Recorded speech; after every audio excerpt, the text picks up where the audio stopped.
Topic po natin, sakit ng ulo, headache. Okay, sisimplihan lang natin tong video natin ngayon. After this video, kung may headache kayo, dapat malaman natin kung serious ba yung headache or hindi. Malalaman yung ano dahilan ng headache nyo at anong gagawin sa headache nyo. Pwede bang relax lang o kailangan magpa-check sa doktor. Kadalasan po, mga tinatopic ko yung mga nararamdaman ko. Okay? Past few days, headache. Maraming dahilan ng headache. Maraming lugar. Pero usually, mahuhulaan mo naman kung saan yan. Ang dami. Madaming cause. Okay? Bigyan lang natin ng simple. Basta ang headache nyo, mild lang. Konti lang. Medyo masakit. Medyo mabigat lang. Kung mild lang ang headache nyo, konting sakit, tingin ko, malamang hindi delikado yan. Okay? Kung bata pa kayo, mild ang headache, huwag pansinin. Pero kung ang headache nyo yung talagang matindi, masakit, talagang naiiyak ka sa sakit, parang nabibiyak, kahit saang lugar yan, kailangan pa check sa doktor. So, one is severity. Second, malalaman mo rin kung saan ang forma, kung ano, saan ang lugar, malalaman anong cause ng headache. Like dito sa harap, tension headache yan. Dito sa side, migraine yan. Ito, mukhang galing sa leg. O, isa-isahin natin. Tapos, bukod sa hindi seryosong cause, mamaya pupunta tayo sa mga serious cause ng headache na kailangan pa-check sa doktor. Mga stroke, aneurysm, brain tumor, pero bihira-bihira lang naman yun. Less than 1%. Doon muna tayo sa mga simple. Katulad nito, stress headache, very common. So, pag stress headache, ang tawag dyan tension headache, may mga muscle dito, mafe-feel mo na dyan. Parang merong helmet na masikip na sinuot dito sa ulo mo. Kasi may muscle tayo, pag na-stress tayo, hindi mo alam, tumitigas ang kamay mo, tumitigas ang bibig mo, tumitigas yung muscle mo, nakakunot ang noo mo, kaya masikip. Pero ang stress headache, dapat mild to moderate lang. Anong gamutan? Masahe lang. Pamasahe sa partner, pamasahe dito, tuturo ko sa inyo mamaya, mawawala din yan. Tapos itong mga exercises ko, itong mga shoulder shrug, para to sa lumuwag yung mga muscle dito, tapos yung massage lang. Okay? Merong mga headache, kwento ko na lang sa inyo, may headache na pagkabasa, nagbasa ng, let's say, ng tabloid, let's say, People Journal, nagbasa ng chismis. Pagbasa mo, sumasakit yung ulo mo after reading. Pag gano'n ang headache mo, may problema ka sa mata. Okay? Malabo ang mata, baka may astigmatism, paggawa ng salamin, di delikado. May mga headache, ang daming cause na banda rito, ang masakit, parang medyo nakausbong. At may sipon-sipon, medyo ngongo, medyo barado yung ilong, sinusitis yun. May mga headache na hindi naman sa head, dito sa harap. Pag ngumunguya, dito, TMJ yon, temporomandibular joint problem. May ganong headache. May headache dito sa may likod. Batok, high blood yan. May headache na one side, migraine yan. Okay? Tingnan natin, ha. So, pakinggan nyo lang maigi. Merong headache pag gising mo sa umaga. Yan, tabingi ang leeg mo pagtulog. Okay, tumabingin yung leg mo, baka binabangungot. So, paggising mo masakit, poor posture yan. Hindi naman delikado, wag lang laging ganito kasi baka yung cervical vertebrae natin, yung buto, magka-problema din. So, dapat talaga maayos at pag malikot sa tulog. Tama-tama lang yung taas ng unan. Yan ang mga poor posture. May headache, ito very common, kaka-cellphone, kaka-computer, kaka-trabaho. Hindi natin alam, naka-forward head na tayo. Forward head na tayo. Halos lahat ngayon naka-forward head. Dapat kasi ang ulo, diretso lang. Ayan, Pag nakadiretso ulo natin, ang ulo natin ang bigat 5 kilos. So, yung 5 kilos, okay lang yan. Pakiramdam mo 5 kilos. Pero oras na tumungo ka, nakatango, nakatungo kang ganyan, yung 5 kilos na ulo, ang bigat na binibigay sa leeg mo, 24 kilos na. Times 5 ang bigat. Okay? Ibig sabihin, parang meron kang bola ng bowling ball.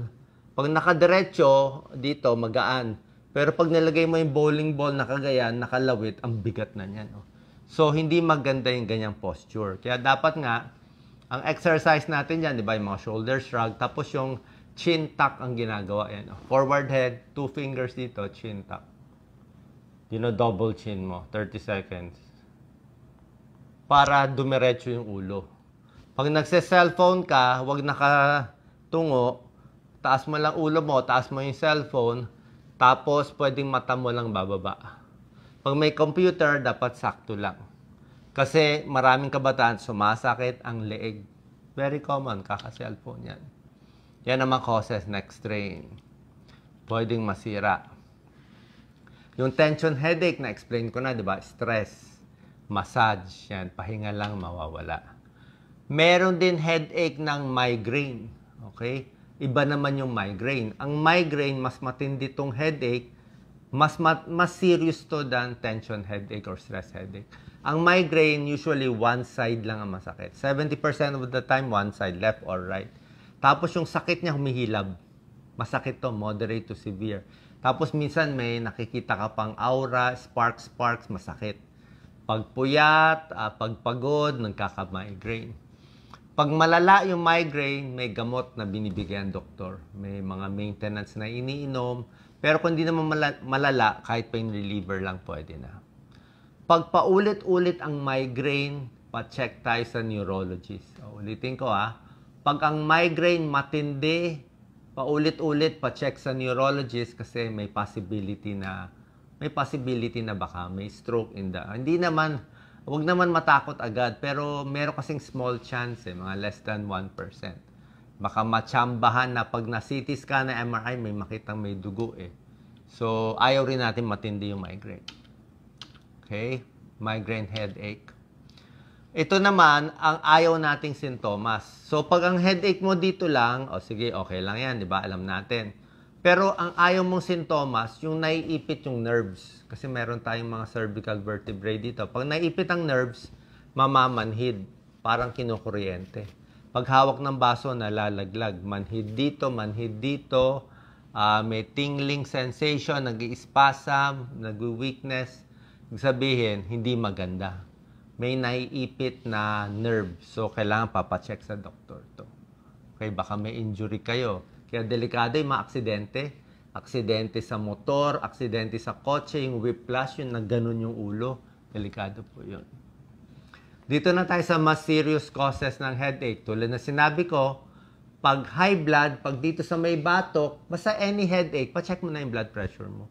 Minsan high blood dito, minsan dito. Pero ang common dito, less than 50% merong masakit dito. So, pacheck ang blood pressure. Kasi pag matindi high blood, pwede ma-stroke. Ito yung delikadong headache. Nabihira lang naman, pag may nagbara yung ugat sa ulo, stroke, headache yan. Pero may kasamang manhid, o nanghihina o bulol, pwede yan. Meron ding stroke na dudugo. Pag may dumugo yung ulo, talagang paralyzed, manhid, makikita mo, kakaiba talaga. Meron ding mga aneurysm, okay? Genetic to, namana mo na yung mga ugat sa artery sa utak, may abnormality, lumolobo. Pwedeng pumutok yan. Marami ng mga artista and famous personalities sa Philippines, alam niyo naman, di ba, namatay bigla sa aneurysm. So, pag may aneurysm, nakikita sa mayroong mga special MRI, minsan inooperahan to, pero pag hindi nagamot, pag pumutok, delikado. So, bawal magalit, bawal ma-stress, bawal ma-high blood. Kailangan gamutin. Okay? Ano gagawin natin? Ito, pakita natin. So, itong mga tips natin, hindi ito pang serious causes. Siyempre, pag high blood o stroke, pa-check tayo sa emergency room sa neurologist. Ito pang tension, headache, pang stress lang to. Pwede rin pang migraine. Minsan sumisikip yung mga muscle dito sa likod. Yan, pinipinch mo lang. O pag minamasahe dito, wag imamasahe yung buto mismo, yung spine. Wag sa buto. Baka ma-injure ka. Dito lang sa laman. May laman dito sa side, sa gilid. 1 inch to the left, 1 inch to the right. Yung buong yan, pwede yan imasahe. Moderate lang. Kung walang nagmamasahe, minsan nilalagay nila ng tennis ball. Ayan, hinihigaan. Ini-stretch yung kamay, ini-stretch yung kamay para lumuwag ang leeg. Yan. Pwede nyo gawin. Ini-stretch yung ulo, iniikot-ikot, 'di ba? Para lumuwag. Okay? Tapos yung ulo natin, sinasabi ko, marami siyang mga muscle, flat muscles siya, no? May muscle dito. So, dahil may flat muscles yan, minamassage yan. Minamassage yung side. Pwede i-massage sa ilalim ng eyebrow dito. Ito yung mga parts na minamassage sa ilalim dito. Ilalim dito, masarap yan dito. Yan, no? Orbicularis.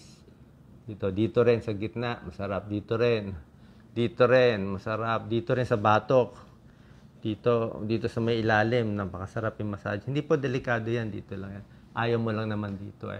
Tapos pag sa ulo, pwede dito sa likod, sa harap. Ang tip ko lang sa mga tumatanda, nalalagas yung buhok, huwag lang masyadong lakasan kasi malalagas eh. Pag matanda na, mahina na yung kapit ng buhok sa anit natin, mahuhulog. Kaya pag dito sa ulo, para hindi malagas, press mo lang, diinin mo lang. Pwede mo ikot-ikutin, ganun-ganunin, pero nakadiin lang. Okay? Tapos, other tips, exercise, matulog maigi, itong mga stretching, tsaka bawas trabaho, tigil sigarilyo, tigil alak. At hopefully, sabi ko nga, pag hindi naman delikado, dito mga exercises natin, pwede na. Pero kung nandun kayo sa mga mas serious na mamanhid, parang stroke, or matindi yung sakit ng ulo, papacheck tayo sa neurologist. Sana po nakatulong tong video. God bless.